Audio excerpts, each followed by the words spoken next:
देखिए, आज का जो हमारा इलेक्ट्रोकेमिकल है केमिस्ट्री का जो इलेक्ट्रोकेमिस्ट्री चैप्टर है उसका बहुत ही इम्पोर्टेंट एक रूल है जो कि है डिबाय-हुक्केल ओन-सेगर सिद्धांत या डेबिय-हुक्केल ओन-सेगर थ्योरी या प्रोनाउंसिएशन के हिसाब से, एक्सेंट के हिसाब से चेंज होता रहता है।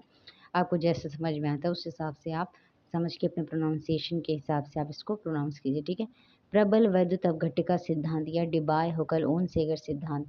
देखिए 2 रूल आपको पढ़ने होते हैं। मोलर चालकता मैंने पहले ही समझाया क्या होता है। मोलर चालकता के संबंध में ही प्रबल वैद्युत अपघट्य और दुर्बल वैद्युत अपघट्य दोनों के लिए रूल दिए गए हैं और दोनों के रूल जो है आपको पढ़ने होते हैं, समझने होते हैं।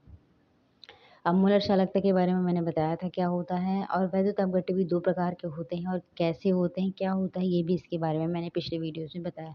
तो आज जानते हैं कि प्रबल वैद्युत अपघट्य की मोलर चालकता क्या होती है, ठीक है?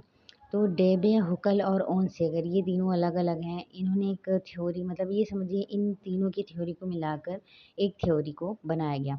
तो प्रबल वैद्युत अपघट्य के विलयन की मोलर चालकता तन्यता बढ़ाने पर धीरे-धीरे बढ़ती है जबकि दुर्बल वैद्युत अपघट्य की चालकता शीघ्रता से बढ़ती है।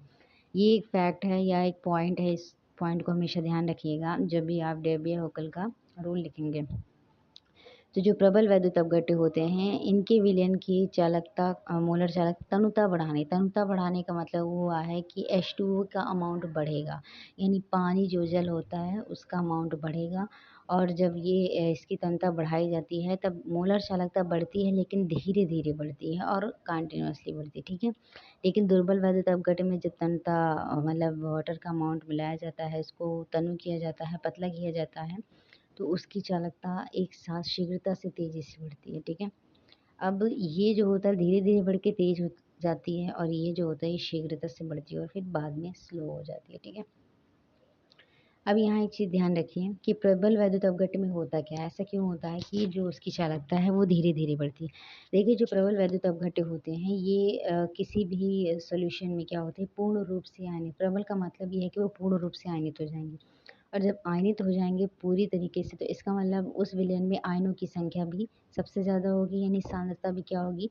ज़्यादा होगी। जब आयनों की सांद्रता होती है तो आयन से आयन के बीच एक बल लगता है जो उन दोनों को बांधे रखता है जिसको हम कहते हैं अंतरा आयनीय आकर्षण बल, वो मजबूत होता है। लेकिन जब उसमें तनुता की जाती है यानी जब उसको पतला करने की कोशिश की जाती है तो वो धीरे-धीरे पहले वो जो फोर्सेस लगे होते हैं, जो बल लगे होते हैं, बांधे होते हैं आयनों को वो धीरे-धीरे टूटता है और जब धीरे-धीरे टूटेगा तो इसका मतलब चालकता भी धीरे-धीरे बढ़ेगी, ठीक है? एक और इसमें ये दुर्बल वैद्युत अपघट्य में ये दुर्बल होता है और ये क्या होता है डायरेक्ट टूट जाता है, ठीक है? बहुत जल्दी टूट जाता है। इसीलिए प्रबल वैद्युत अपघट्य की जो चालकता होती है वो धीरे-धीरे बढ़ती है। सेम यहाँ पे वही पॉइंट लिखा है कि प्रबल वैद्युत अपघट्य पूर्ण रूप से आयनित हो जाते हैं जिसमें आयनों की सांद्रता उच्च होती है जिससे अंतरा आयनीय आकर्षण अधिक होता है और तन्यता बढ़ाने पर सांद्रता धीरे-धीरे कम व आयनीय आकर्षण बल घटता है। परिणाम स्वरूप आयनों की चाल बढ़ती है और मोलर चालकता भी बढ़ती है, ठीक है? वही चीज़ बताया है मैंने यहाँ पे कि तन्यता बढ़ाने पे कैसे जो है धीरे-धीरे प्रबल वैद्युत अपघट्य की जो चालकता है वो बढ़ती है, ठीक है? अब इन्होंने एक इक्वेशन भी दिया था मतलब इनका एक इक्वेशन भी है डेबी-हुक्केल का, तो वो है मोलर यानी आप किसी भी प्रबल वैद्युत अपघट्य की मोलर चालकता जब निकालोगे तो वो इज़ इक्वल होता है अनंत तनुता पर उसकी मोलर चालकता माइनस ए सी और हाफ सी की पावर हाफ। यहाँ जो है ये मोलर चालकता है, वैद्युत अपघट्य की मोलर चालकता है। ये अनंत तनुता पर मोलर चालकता है। ए कांस्टेंट है यानी स्थिरांक है जो कि वैद्युत अपघट्य की सांद्रता पर निर्भर करता है मतलब उसका जो प्रकार है सॉरी सांद्रता नहीं उसका जो प्रकार है उस पर निर्भर करेगा। NaCl है 1/1 है CaCl2 है 1/2 है तो ये उस पर निर्भर करता है, ठीक है? और ये आपको अगर इससे क्वेश्चन पूछा जाता है क्वेश्चन तो ये आपको दिया जाता है कि इसका मतलब ए क्या है, ठीक है?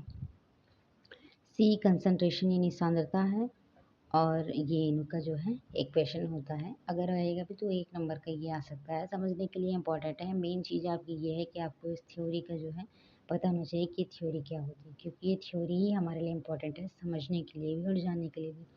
अब देखिए इसके लिए ग्राफ जो है काफ़ी पॉपुलर है कि जो है प्रबल वैद्युत अपघट्य के लिए ग्राफ उसकी मोलर चालकता के लिए ग्राफ देखिए हमारे 2 एक्सिस होते हैं, एक एक्स होता है, एक वाई होता है, ठीक है?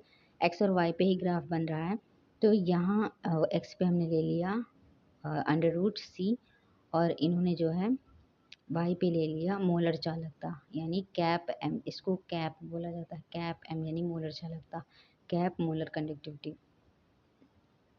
वाई पे मोलर कंडक्टिविटी है और सी पे कंसंट्रेशन है। अब क्या होता है, जो प्रबल वैद्युत अपघट्य होते हैं ये अनंत अनंत पर इनकी जो चालकता होती है, यानी ये दोनों के ये जो ग्राफ होता है कंसंट्रेशन और मोलर चालकता के बीच में, ये एक दूसरे को काटती है। वजह ये होती है कि कंसंट्रेशन जो होता है घटने के साथ जो मोलर चालकता बढ़ती है, और एक ऐसा पॉइंट आता है जब ये जो ग्राफ होता है ये मतलब ये जो पॉइंट होता है इसको काट देता है, वहाँ पे ही उसका जो मतलब ये वैद्युत अपघट्य की जो चालकता होती है ये सीमांत हो जाती है।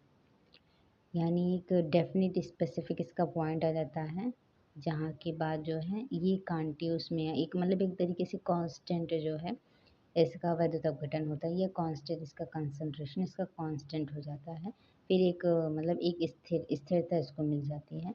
इसी वजह से यहाँ एक चीज़ ध्यान रखिएगा कि प्रबल वैद्युत अपघट्य में ये जो लाइन हमारी है जो कंसंट्रेशन और मोलर कंडक्टिविटी के बीच रिलेशन बता रही है, ये लाइन इस लाइन को काटती है, क्रॉस कर जाती है। ठीक है, यानी ऐसा है कि अनंत अनंत पर मोलर चालकता यानी जो आयनों का अपघटन है ये पूर्ण रूप से हो जाएगा, यानी सभी जो आयन हैं ये अपनी चालकता में भागीदारी करेंगे। दुर्बल वैद्युत अपघट्य में नहीं होता है, ये लाइन कभी भी इस लाइन को क्रॉस नहीं कर पाती है। वजह ये होती है कि कंसंट्रेशन के हिसाब से ऐसा कभी नहीं होगा कि कंसंट्रेशन बिल्कुल लो हो जाए, यानी सभी आयन आयनित हो जाएं और उनकी मोलर चालकता बढ़ती चली जाए। लेकिन यहाँ पे क्या होता है, वजह यही होती है कि जो वीक वैद्युत अपघट्य होते हैं यानी जो दुर्बल वैद्युत अपघट्य होते हैं वो पूर्ण रूप से आयनित नहीं होते, और जब पूर्ण रूप से आयनित नहीं होंगे तो उसके सभी आयन जो है मोलर चालकता में भाग नहीं लेंगे, चालकता में भाग नहीं लेंगे। लेकिन वैद्युत अपघट्य में प्रबल वाले में भाग लेते हैं। इसी वजह से जैसे जैसे कंसंट्रेशन इधर जाएंगे तो कंसंट्रेशन कम होता है, यानी तनुता बढ़ रही है, और इधर जाएंगे तो मोलर कंडक्टिव बढ़ रही है, यानी तनुता इधर जाने पर जैसे जैसे प्रबल वैद्युत अपघट्य में तनुता जो है कम होती जाती है, हम इधर को जाएंगे वैसे वैसे क्या होता है इसकी मोलर कंडक्टिविटी बढ़ती जाती है। इसीलिए यहाँ से ये ग्राफ इधर को जा रहा है। ठीक है, और यहाँ पे आके इसको ये कट कर देगा, यानी अनंत अनंत पर जो है प्रबल वैद्युत अपघट्य की मोलर चालकता बढ़ती है। ठीक है, thank you for watching. Please like share and subscribe.